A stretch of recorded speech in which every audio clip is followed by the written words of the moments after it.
kali ini ketemu lagi bersama Miss Leka.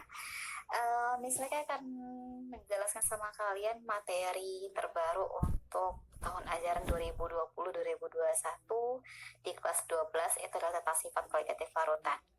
Miss berharap kalian semua masih tetap semangat untuk pembelajaran daring. Ya, walaupun di awal ajaran kita masih pembelajaran daring, tetap bersyukur saja karena kita masih diberi kesehatan oleh Tuhan, ya.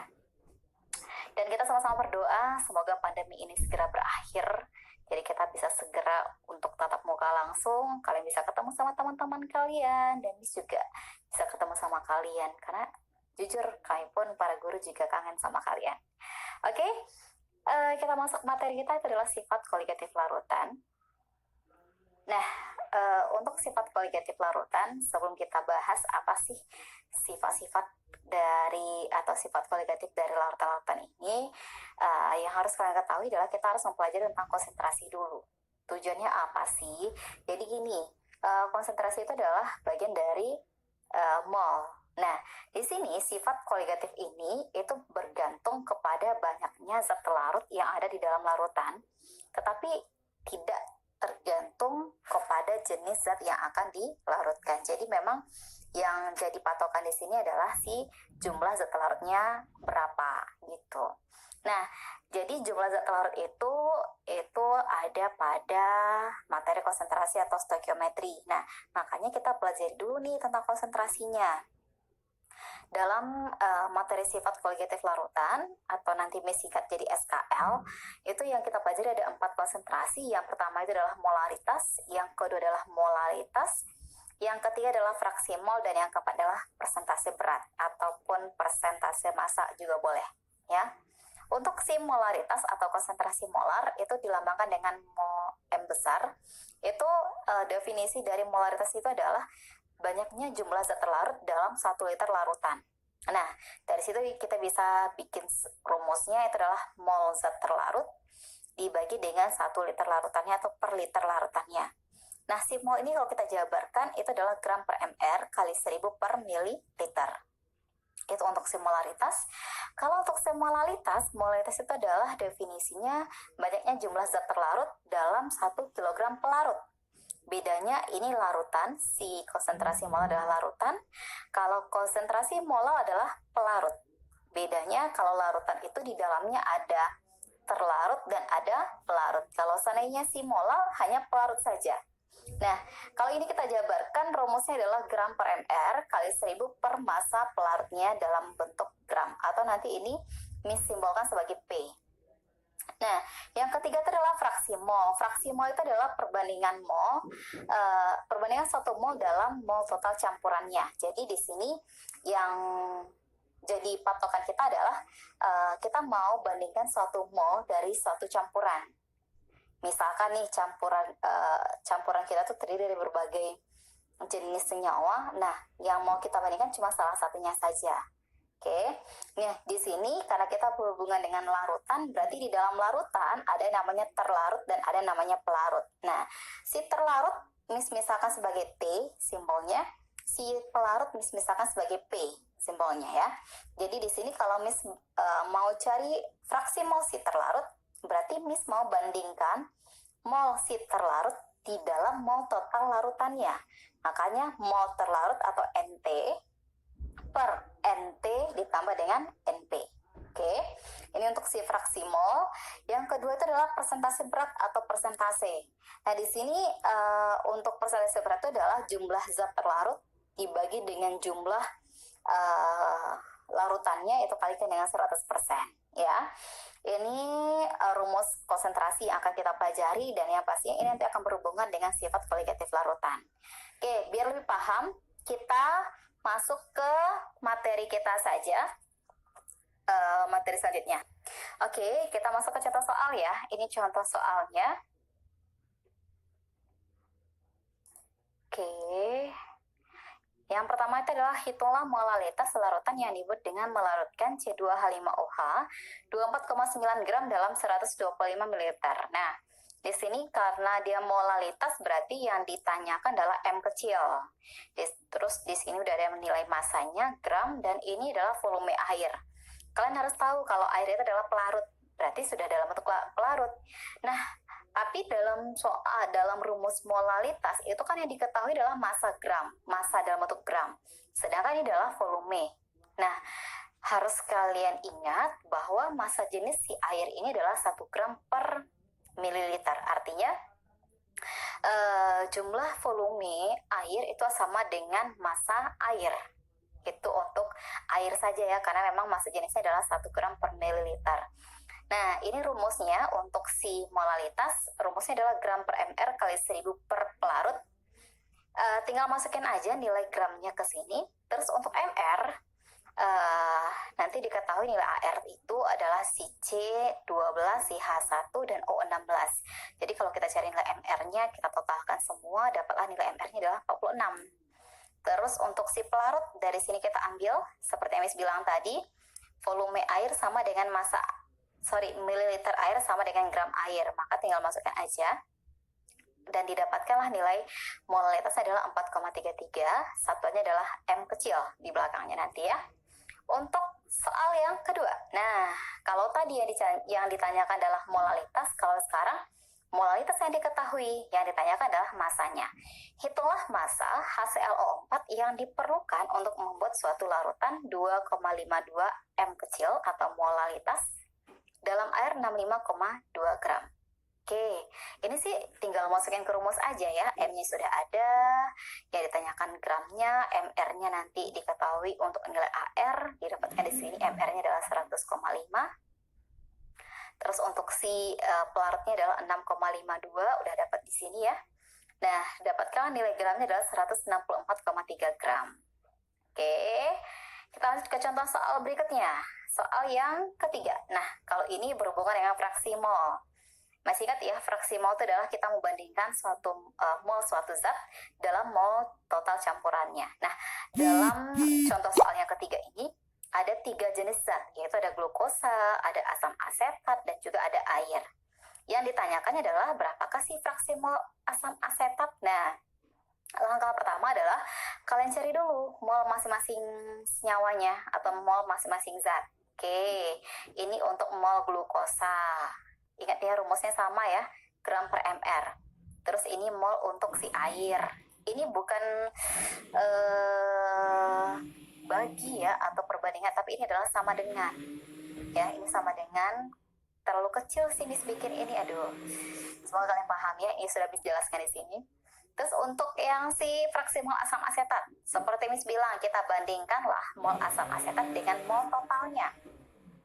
Mol asam asetat itu adalah 0,4 nih, dari sini kita ambil dibagi dengan mol total. Totalkan semua molnya, 1, 2, 3. Dapat di sini, ini nilainya. Oke, Miss satu untuk fraksi mol apa? Tidak ada satuan. Kenapa? Karena dia mol per mol. Makanya nilainya nggak ada untuk satuannya ya. Oke, kita masuk ke sifat koligatif larutan non-elektrolit. Kenapa non-elektrolit dulu yang dijelaskan? Kalau untuk KD 3.1 ini memang yang dibahaskan itu adalah tentang yang non-elektrolit dulu. Nanti di KD 3.2 baru kita jelaskan perbedaannya antara sifat koligatif larutan non-elektrolit dengan elektrolit. Jadi hari ini Miss cuma jelaskan sampai sifat koligatif larutan yang non-elektrolit saja. Nah, jadi berdasarkan penelitian Francois-Marie-Roll ada 4 sifat koligatif larutan. Yang pertama itu adalah penurunan tekanan uap. Kalau penurunan berarti kan selisih nih. Kalau selisih itu kan lamanya adalah delta. Nah, ngomong-ngomong soal uap. Nah, kayaknya hampir semuanya bisa masak mie ya. Hampir semuanya bisa masak mie. Saat kalian masak mie, biasanya nih ya, normalnya adalah dididihkan air dulu, airnya dibiarkan mendidih dulu. Nah, kan kalian nampak tuh uap-uapnya, baru kalian cemplungkanlah si mie tadi. Saat kalian cemplungkan mie, apa yang terjadi? Ya, apa yang terjadi? Uapnya semakin banyak atau semakin berkurang? Nah, itu boleh loh diteliti nanti, amati nanti di rumah. Oke, jadi tekanan uap itu adalah tekanan yang ditimbulkan pada saat molekul-molekul suatu cairan akan berubah menjadi molekul-molekul uapnya. Jadi cairan yang tadi ataupun air yang tadi berubah jadi uap. Itu disebut dengan tekanan uap. Nah, di sini seperti yang kalian ketahui ketahui mungkin sudah bisa diingat-ingat saat masak mie tadi, ternyata lebih banyak uapnya saat kita cuma merebus air saja ketimbang saat kita cemplungin itu mie ke dalamnya. Artinya pelarut murni, air pelarut murni ya, tekanan uap pelarut murni itu lebih banyak ketimbang tekanan uap si larutan karena sudah kita campurkan dengan mie. Nah, dari situ makanya kita bisa mengambil keputusan di sini, membuat sebuah kesimpulan untuk si rumusnya delta P atau penurunan tekanan uapnya, yaitu adalah P0 dikurang P. P0 itu adalah tekanan uap pelarut murni, kalau ini adalah tekanan uap larutan. Ya, untuk delta P sendiri itu rumusnya adalah fraksi mol terlarut kita kalikan dengan P0 atau tekanan uap pelarut murni. Nah, sebenarnya untuk soal itu biasanya langsung ditanyakan adalah fraksi tekanan uap larutannya berapa, tekanan uap ininya berapa. Jadi itu yang ditanyakan sama soal nanti. Nah, untuk mengetahui nilai tekanan uap larutannya tanpa menggunakan dua rumus ini, kalian bisa menggunakan rumus yang ini. P sama dengan fraksi mol pelarut kita kalikan dengan P0, ya. Bisa langsung ini. Kalau kalian menggunakan rumus yang ini gimana? Boleh, tapi kalau ini 2 kali kerja. Ya, kalau ini langsung saja. Untuk mencari fraksi mol pelarut, nah tadi kan Miss jelaskan fraksi mol terlarut. Nah, kalau fraksi mol pelarut gimana rumusnya? Ayo, coba kalian ingat-ingat ya gimana cara mencari untuk fraksi molnya. Nah, ini untuk keterangannya agak sedikit typo di sini. Ini harusnya adalah XT. XT itu adalah fraksi mol terlarut, yang ini. Kalau seandainya XP itu adalah fraksi mol pelarut. Untuk si P itu adalah tekanan uap larutan, bukan penurunan ya. Kalau penurunan itu delta P. Ya, di sini ada kekeliruan sedikit ini Miss bikinnya. Untuk P0 ini adalah tekanan uap pelarut murninya. Nah, biasanya si P0 ini diketahui sama soal. Kenapa? Karena berbeda suhunya, berbeda pula tekanan uap pelarutnya. Oke, kita masuk ke sifat yang kedua, itu adalah kenaikan titik didih. Nah, sama seperti tadi, kalau sekarang Miss mau contohkan kita mau bikin bubur kacang hijau. Untuk bikin bubur kacang hijau, coba kalian bandingkan nih dengan volume yang sama, air biasa, terus dengan yang satu lagi wajannya kita isi bubur kacang hijau, terus sama-sama kita panaskan. Nah, siapa yang akan duluan mendidih? Ingat ya, untuk mencapai titik didihnya itu bisa kita lihat yang mana yang lebih tinggi itu udah dari waktu mendidihnya. Semakin lama dia mendidih berarti semakin tinggi titik didihnya. Artinya dia butuh waktu yang lama untuk bisa mencapai titik didihnya. Nah, kalau dari dua yang Miss sebutkan tadi, perbandingan antara kacang hijau dengan si air biasa, kalau kita didihkan, tentu akan lebih cepat si air mendidih ketimbang si kacang hijau. Kenapa? Karena air mendidih tidak ada zat terlarut di dalamnya yang akan menghalangi untuk terjadinya proses pendidihan. Tapi kalau seandainya si kacang hijau itu kan ada yang namanya zat terlarut yang menghambat proses pendidihan, makanya butuh waktu yang lama untuk mendidih. Nah, di sini ada beberapa hal yang harus kalian tahu. Nah, yang pertama itu adalah setelah pelarut jika ditambahkan dengan zat pelarut, titik didihnya akan naik seperti yang Miss bilang tadi, kacang hijau tadi. Terus yang kedua, besarnya kenaikan titik didih itu sebanding dengan konsentrasi molalnya. Berarti semakin besar molalnya, semakin besar juga kenaikan titik didihnya. Untuk delta TB sendiri atau kenaikan titik didih sendiri itu rumusnya adalah titik didih larutan kita kurangi dengan titik didih pelarut murni. Nah, pelarut yang biasa digunakan adalah air. Jadi kalau seandainya nggak diketahui, Miss nggak diketahui nih nilai titik didih pelarutnya berapa, kalian tahu dong air mendidih pada suhu berapa? Ayo kalau nggak tahu coba tanya mamanya deh. Terus yang keempat itu adalah KB. KB itu adalah tetapan kenaikan titik didih molal air atau pelarut. Nah, ini nanti biasanya diketahui sama soal. Oke, ini rumusnya. Jadi delta TB itu adalah M kali KB. Terus untuk M-nya kita bisa jabarkan gram per mR kali 1000 per P. Ini sama dengan ya, bukan bagi. Dikalikan dengan KB-nya.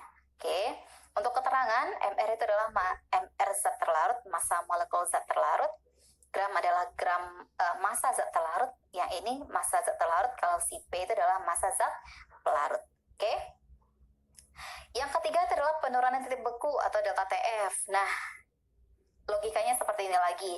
Kalau tadi itu kan mendidih, nah sekarang bubur kacang hijau yang sudah kalian bikin, nah kalian masukkan ke dalam kulkas. Tadi air juga kalian masukkan dalam kulkas. Udah dalam kondisi normal, suhu normal keduanya, kalian bikin jadi es gitu. Masukkan ke freezer. Siapa yang akan lebih dulu membeku? Nah, semakin lama dia membeku, tentu titik bekunya semakin kecil gitu ya. Jadi di sini ada beberapa ketentuan yang harus kalian ingat. Yang pertama itu, suatu pelarut jika ditambahkan dengan zat pelarut, titik bekunya akan turun. Jadi semakin kecil titik bekunya ya. Untuk besarnya penurunan titik beku, penurunannya ya itu sebanding dengan konsentrasi molal. Tapi kalau titik beku larutannya itu berbanding terbalik dengan konsentrasi molal. Ya. Di sini delta TF itu adalah titik beku pelarut murni, kita kurangi dengan titik beku larutan. Untuk si KF sendiri itu adalah tetapan penurunan titik beku. Rumusnya ini. Oke. Nah, ini untuk keterangannya, si MR itu apa, GR itu apa, P itu apa. Oke. Ini untuk si penurunan titik beku. Nah, ini adalah diagram fasa PT atau tekanan dan juga suhu yang menghubungkan delta P, delta TB, dan juga delta TF. Nah, untuk garis yang ini, garis yang warna biru itu adalah untuk si pelarut air. Kalau seandainya untuk garis yang putus-putus ini adalah untuk si larutan. Nah, kalau seandainya dia ada dua, untuk garis putus-putusnya di sini juga ada, berarti ini adalah yang non-elektrolit, ini adalah yang elektrolit. Tapi karena kita hari ini cuma bahas yang si elektrolit saja, berarti ini cuma dua kurva di sini. Ini adalah kurva untuk si pelarut murni, ini adalah kurva untuk si larutan. Nah, terjadi perubahan. Nah, ini kan 0 nih, ini kan 100. Ada 3 fasanya, cair, ini adalah fasa padat, ini adalah fasa gas. Kalau delta TB itu adalah tadi didih. Kalau didih berarti dari cair ke gas. Berarti ini kalian lihat yang ini bagian sini. Jadi kalau seandainya Miss bilang titik didih air atau pelarut murni, titik didih air atau pelarut murni, kita lihat kalau air berarti kan pelarut, berarti yang dilihat adalah yang ini, yang garis warna biru. Nah, mana titik? Ya berarti berbentuk titik. Ya ini titiknya tuh. Di sini itu karena kurvanya kurang rapi ya, harusnya adalah di sini yang D. Oke. Terus kalau seandainya Miss tanyakan garis didih, kalau garis yang berbentuk garis didih siapa? Garis didih pelarut. Berarti sama seperti tadi. Lihat kurva yang si pelarut, yang warna biru berarti garis, berarti berbentuk garis, itu adalah AD. Kalau AC apa? Cair padat. Kalau cair padat apa? Delta TF. Berarti ini adalah garis didih beku untuk si pelarut. Nah, untuk delta TB-nya yang mana? Ini delta TB. Dari sini ke sini. Jarak ini. Ya, jarak titik didih pelarut dengan titik didih larutan. Kalau delta TF mana? Ini jaraknya. Jarak antara titik didih, titik beku pelarut dengan titik beku larutan. Oke. Kalau seandainya kalau delta P-nya yang mana? Delta P itu adalah penurunan tekanan uapnya. Berarti dari cair ke gas yang ini. Itu adalah yang ininya. Dari sini ke sini. Ya, dari sini ke sini itu berapa delta P-nya. Oke ya, untuk diagram fasa PT, kalau seandainya belum paham, kalian bisa cek buku kalian, ada di bukunya untuk diagram PT. Lanjut, nah yang keempat adalah tekanan osmotik. Tahu dong ya, osmosis itu adalah proses berpindahnya pelarut dari larutan yang lebih encer ke larutan yang lebih pekat melalui membran semi permeabel. Ini hanya bisa dilalui oleh si pelarut saja. Sebenarnya ini yang harus kita hindari, makanya harus perlu kita beri tekanan. Kenapa? Kalau seandainya encer pindah ke yang pekat, itu nanti akan terjadi sesuatu yang tidak diinginkan. Nah, ini itu adalah tekanan yang diperlukan untuk menghentikan aliran dari pelarut murni ke dalam larutan. Oke. Masuk ke dalam materi biologi juga ini ya. Osmosis ini ada yang namanya hipotonik, ada yang namanya hipertonik, dan ada yang namanya isotonik. Nah, nanti ini yang kalian pelajari juga di biologi. Coba Miss lupa ini bagian apa kalau di biologi. Alat yang digunakan untuk mengukur besarnya tekanan osmotik itu disebut dengan osmometer. Terus menurut Van Hoff, besarnya tekanan osmotik untuk larutan encer itu adalah sebanding dengan konsentrasi molar larutan tersebut. Kalau seandainya delta TB, delta TF itu kan hubungannya dengan si molalitas M kecil. Kalau seandainya si delta P itu hubungannya dengan fraksi mol. Nah, kalau si tekanan osmotik itu hubungannya dengan molar atau M besar. Oke, ini rumusnya V sama dengan MRT. M itu adalah molaritas, R adalah tetapan gas, sedangkan T adalah suhu dalam bentuk Kelvin. Nah, untuk ini si M-nya sendiri boleh kita ganti. Kalau seandainya kalian menggunakan satu di atas, berarti volumenya dalam bentuk liter. Oke, keterangannya ini V adalah tekanan osmotik, satunya adalah ATM, si R adalah tetapan gas ideal 0,82 liter ATM per mol Kelvin, dan si suhunya adalah dalam bentuk Kelvin. Jadi harus kalian konversi dari derajat Celcius ke Kelvin, berarti ditambahkan dengan 273. Oke. Contoh tekanan osmotik dalam kehidupan sehari-hari. Yang pertama itu mengalirnya air dan larutan lain dari dalam tanah ke pucuk pepohonan yang tinggi. Oke, karena memang daun-daun itu kan butuh fotosintesis tuh, jadi butuh juga namanya air untuk proses fotosintesisnya. Terus yang kedua adalah larutan yang infus yang dimasukkan ke dalam tubuh melalui pembuluh darah harus bersifat isotonis atau tekanan osmotiknya harus sama dengan sel darah kita. Oke. Nah, ini dia. Kalau seandainya terjadi osmosis nih, kalau seandainya dia hipertonis, nah ini akan terjadi krenasi atau keluarnya air dari sel darah. Tapi kalau seandainya dia hipotonis, berarti akan terjadi hemolisis, artinya masuknya air ke dalam sel darah sehingga sel darah itu bisa pecah dan terjadi penggelembungan sel darah. Makanya harus yang isotonis. Kayaknya kalau seandainya bahasa isotonis ini atau isotonik kalian udah familiar deh, ada loh minuman isotonik. Nah, itu karena memang ion-ionnya sama dengan yang osmotik kita. Ini untuk tabel titik didih, terus titik didih, terus ini adalah tetapan titik didih, titik beku, dan juga tetapan titik beku. Yang biasa digunakan adalah air. Kalau bensin itu jarang sih.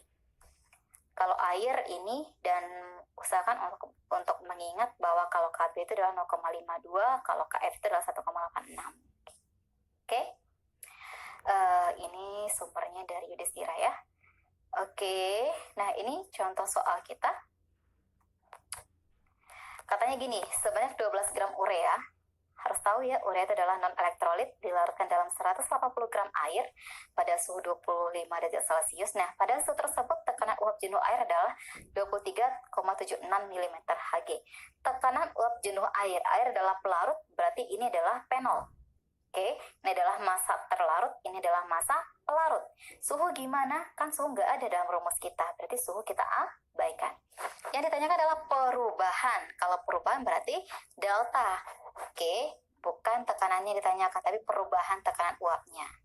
Oke, di sini ini yang diketahui.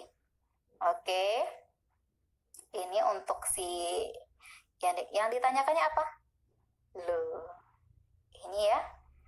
Oke, mol ureanya segini, mol airnya segini. Ini adalah MR dari si urea. Diketahui ya di soal. Air pasti tahu dia adalah H2O, berarti 18. Untuk fraksi mol si air, berarti ini yang ditanyakan adalah tekanan uap larutannya, bukan perubahannya ini ya. Kayaknya ada typo. Jadi di sini air. Berarti ini yang ditanyakan adalah tekanan uap larutannya, bukan perubahannya ini ya. Kayaknya ada typo. Jadi di sini X air kali P0 dapat nilai segitu. Oke? Tapi ini bukan delta P, tapi P. Ya.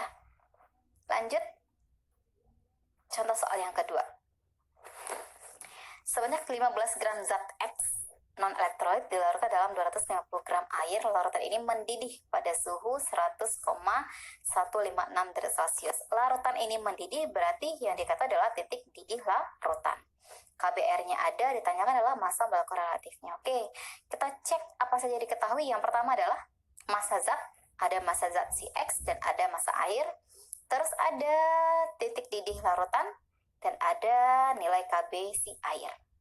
Nah, yang ditanyakan adalah MR-nya, tinggal masukin ke rumus aja. Delta TB adalah gram per MR kali 1000 per P kali dengan KB. Kita tinggal masukkan, ini dia nilainya. Kenapa sih Miss langsung dapat delta TB-nya 0,156? Ingat, delta TB tadi rumusnya apa? Delta TB itu adalah TB larutan dikurang dengan TB pelarut. Nah, air itu mendidih pada suhu 100, berarti 100,156 dikurangi dengan 100, hasilnya adalah 0,156. Nah, ini nilainya. Oke?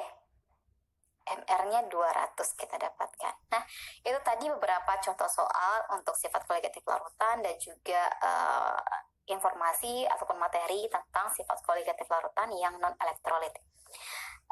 Berikutnya minggu depan sepertinya misalkan jelaskan ya elektrolitnya. Tapi kita pahami ini dulu ya untuk si non elektrolit, kalian pahami ini. Di hari Jumat kita akan ketemu lagi. Misalkan tanya sama kalian apakah sudah paham atau belum, kita nge-zoom meeting dulu di hari Jumat atau di Google Meet juga. Baru nanti misalkan berikan tugas di hari Jumat. Oke?